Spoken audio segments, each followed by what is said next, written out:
এমন কিছু মানুষ থাকে যাদের নিয়ে আলোচনা সমালোচনা কখনোই শেষ হয় না। দেখা যায় তারা নিজেরাই কোনো না কোনোভাবে আলোচনায় থাকতে চান, আর এভাবে গুজব গুঞ্জন অ্যাটেনশন সিকিং করে লাইমলাইটে থাকতে থাকতে একটা সময় ক্লান্ত হয়ে সবকিছু থেকে একটু দূরে থাকতে চাইলেও তখন আর দূরে থাকা যায় না।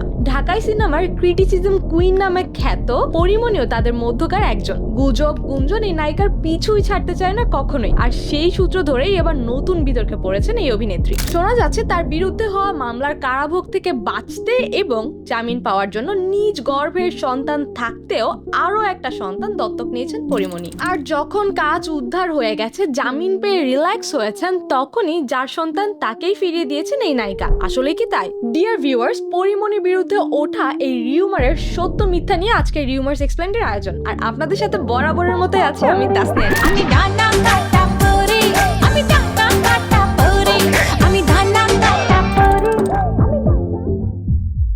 মডেল ও অভিনেত্রী হিসেবে পরিচিত হলেও বর্তমানে পরীর সবচেয়ে বড় পরিচয় তিনি দুই সন্তানের মা। তার আছে একজন ছেলে আর একজন মেয়ে। এই দুই সন্তানকে তিনি একাই বড় করে তুলছেন। এক সন্তানকে গর্ভে ধারণ করলেও অপর সন্তানকে তিনি দত্তক নিয়েছেন। তবে মা পরীর ভালোবাসায় নেই কোনো ভেদাভেদ, দুজনকে সমানভাবে আগলে রেখেছেন পরী। 2021 সালের সাভারের বোট ক্লাব কাণ্ডের পর পরিমণির বিরুদ্ধে মারধর ও হত্যা চেষ্টার অভিযোগ এনে 2022 সালে ঢাকার আদালতে নালিশি মামলা করেন ব্যবসায়ী নাসির উদ্দিন মাহমুদ। তাছাড়াও মাদকদ্রব্য নিয়ন্ত্রণ আইনের মামলায় পরিমণি সহ 3 জনের বিরুদ্ধে বিচার চলছে ঢাকার বিশেষ জজ আদালত 10-এ। 26 জানুয়ারি 2025 সালে ব্যবসায়ী নাসিরের দায়ের করা মারধর ও হত্যার হুমকির মামলায় পরিমণির বিরুদ্ধে অভিযোগ গঠন করে আদালত। একই সঙ্গে আদালতে হাজির না থাকায় পরিমণির বিরুদ্ধে গ্রেফতারি পরোয়ানা জারির আদেশ দিয়েছেন আদালত।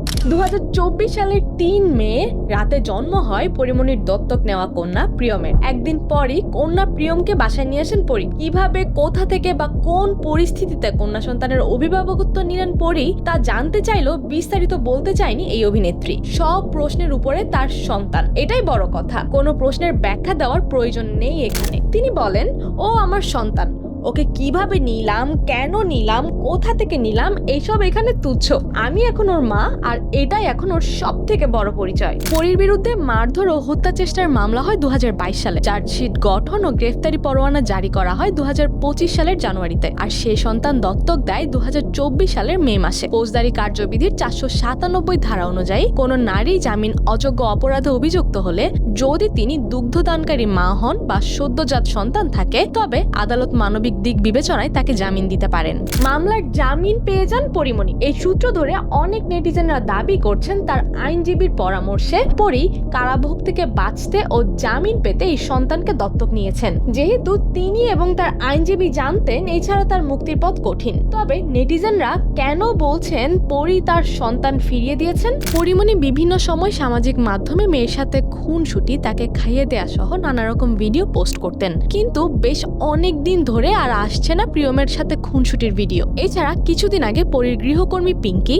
পরীর বিরুদ্ধে অভিযোগ তোলেন পরী নাকি 7-8 দিন মেয়ের খোঁজ নেন না। পরে ছবি তুলে ফেসবুকে পোস্ট করে ভালো মাস আছে। মামলার জামিন আর গৃহকর্মীর ফাঁস করা তথ্য মিলে সন্দেহ প্রবল হতে থাকে। নেটিজেনরা প্রশ্ন তোলেন, তবে কি ছোট্ট মেয়েটার ব্যবহার করছেন পরিমণি? মা নামক মহান এই নামকে কিভাবে প্রশ্নবিদ্ধ করতে পারলেন পরিমণি? নেটিজেনদের এই প্রশ্ন আর সন্দেহ নজরে এড়ায়নি পরিমণির। নিজের সৎ সাহস আর সততার পরিচয় দিতে আবারও মেয়েকে নিয়ে ফেসবুকে ভিডিও করেন পরিমণি, সাথে সমালোচকদের করেন কড়া সমালোচনা। কি বলেছেন পরিমণি? পরিমণি সোশ্যাল হ্যান্ডেলে ছোট্ট একটা ভিডিও শেয়ার করেছেন। সেখানে তার ছেলে ও মেয়ে দুজনেই ছিল। তাদেরকে একসাথে খাইয়ে দিচ্ছেন তিনি। এক চামচে 2 সন্তানকেও খাওয়াচ্ছেন। আর যেন বলছেন বাকি সবই মিথ্যে, ওরা দুজন আমারই সন্তান। ভিডিওর ক্যাপশনে পরিমণি লেখেন, খেয়াল করে দেখবেন আমাদের জীবনের আনাচে কানাচে অতি উৎসাহী লোকদের অভাব নেই। মনে রাখবেন আমরা যারা সবিজে কাজ করি তারা কিন্তু একদম সাধারণ। আমার মেয়ের ছবি দিলে কিছু কন্টেন্ট শিকারী লোকজন দত্তক শব্দটা দিয়ে ব্যবসা করে, কিন্তু আমার মেয়ে কোনো বিজনেস এলিমেন্ট না। তিনি আরো লিখেছেন, আমার ইচ্ছে হলে আমি বাচ্চাদের ছবি দিব, আর ইচ্ছে না হলে দিব না। আমার মেয়ে আমার সিদ্ধান্ত, কেউ কমেন্ট খুঁজে বেড়াবেন না। আমি খালে ফালায় দিছি, হি হি হি। খুশি? এই বক্তব্যে যেন সব স্পষ্ট। তার মেয়ে তার ছেলে দুজনকেই তিনি ভালোবাসায় ভরিয়ে রেখেছেন, আর নেটিজেনদের সেই সন্দেহ দূর করেছেন তিনি। মেয়ে তারই, আর তার সাথেই আছেন। দত্তক বলে মেয়েটাকে যেন ছোট করা না হয় সেই আহ্বানও জানিয়েছেন পরী। আচ্ছা, আপনাদের সবার নিশ্চয়ই কক্সবাজারে পরীর পরিবার নিয়ে তোলা সেই ভিডিওর কথা মনে আছে? দুজন সন্তানকে নিয়ে প্রকৃতির মাঝে মিশে থাকা এক সুখী পরিবার, হাসি খুশি মা। পরী যে এখনো সেই মাটিই আছেন তা আবারও সবার সামনে প্রমাণ করলেন। পরী আরেকটি ডিজিটাল কুসংস্কারের গায়েও আঘাত করেছেন। সামাজিক মাধ্যমে ভিডিও দিলেই কার অস্তিত্ব প্রমাণ হবে, এছাড়া তাকে খালে ফেলে দেওয়া হয়েছে, এমন বাজে কথা পোষণ না করতেই আহ্বান জানিয়েছেন। বলিউডে কিন্তু দেখা যায় আনুষ্কা শর্মা, আলিয়া ভাট কিংবা কিয়ারা আদভানিরাও নিজেদের সন্তানদেরকে মিডিয়ার থেকে লুকিয়ে রাখেন। মিস ইউনিভার্স সুস্মিতা সেনকেই দেখেন, যিনি বিয়েও করেননি কিন্তু সন্তান দত্তক নিয়ে লালন পালন করেছেন, বড়ও করেছেন, ছেড়ে যাননি কখনো। ডিয়ার ভিউয়ার্স, আপনাদের কি মনে হয় জামিন অযোগ্য মামলার জামিন নেয়ার জন্য পরী কন্যা সন্তান দত্তক নিয়েছেন, নাকি বলিউডের সুস্মিতা সেনের মতো ঢালিউডের আরেক আইকনিক মাদার হয়ে উঠতেই পরীর এই প্রচেষ্টা? আর ফিউচারে কি কখনো এই মেয়ের হাত ধরা ছেড়ে দিতে পারেন পরী, নাকি গর্ভধারণ না করলেও যে মা হওয়া যায় তার বেস্ট এক্সাম্পল হয়ে উঠবেন? কি মনে হয় আপনাদের? জানাতে কিন্তু একদমই ভুলবেন না। আজ এ পর্যন্তই। সবাইকে রিউমার্স এক্সপ্লেইনড এর সঙ্গে থাকার জন্য অনেক অনেক ধন্যবাদ।